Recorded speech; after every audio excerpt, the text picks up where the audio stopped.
Fashionable ആണോ? എങ്കിൽ ആ ഫാഷൻ നിങ്ങൾക്ക് കരിയർ ആക്കിക്കൂടെ? എന്നാൽ വേറെ എവിടെയും പോകണ്ട.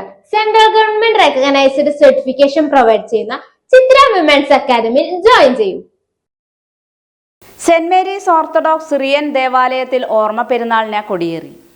സെന്റ് മേരീസ് ഓർത്തഡോക്സ് സിറിയൻ ദേവാലയത്തിൽ വിശുദ്ധ ദൈവമാതാവിന്റെ ഓർമ്മ പെരുന്നാളിന് വികാരി ഫാദർ സിബി തോമസ് കൊടിയേറ്റിയതോടെ തുടക്കമായി. പ്രധാന പെരുന്നാൾ 17, 18 ശനി ഞായർ തീയതികളിൽ നടത്തപ്പെടും. 17 വൈകിട്ട് 6:30 സന്ധ്യാ നമസ്കാരം, വചന സന്ദേശം, തുടർന്ന് ടൗണിലേക്ക് പ്രദക്ഷിണം, ആകാശ ദീപക്കാഴ്ച, ആശീർവാദം. 18 ഞായർ രാവിലെ 7:30 മണിക്ക് പ്രഭാത നമസ്കാരം, തുടർന്ന് വിശുദ്ധ മൂന്നിന്മേൽ കുർബാന, പള്ളിക്ക് ചുറ്റും പ്രദക്ഷിണം, ആശീർവാദം, സ്നേഹവിരുന്ന് എന്നിവ നടത്തപ്പെടുന്നു. ഞായർ വൈകിട്ട് 6 മണിക്ക് സന്ധ്യാ നമസ്കാരം, തുടർന്ന് ആത്മീയ സംഘടനകളുടെ ആഭിമുഖ്യത്തിലുള്ള കലാസന്ധ്യയും നടത്തപ്പെടും. പെരുന്നാൾ ചടങ്ങുകൾക്ക് എബ്രഹാം എപ്പിസ്കോപ്പ, ഫിലിപ്പോസ് റമ്പാൻ, ജ്യോതി ആശ്രമം രാജസ്ഥാൻ, ഫാദർ എൽദോ രാജു എന്നിവർ നേതൃത്വം നൽകുന്നു. വിവിധ പ്രോഗ്രാമുകൾക്ക് trustee AC Aipe, secretary Varghese Mathew Kollannur എന്നിവരുടെ നേതൃത്വത്തിൽ കമ്മിറ്റികൾ പ്രവർത്തിക്കുന്നു.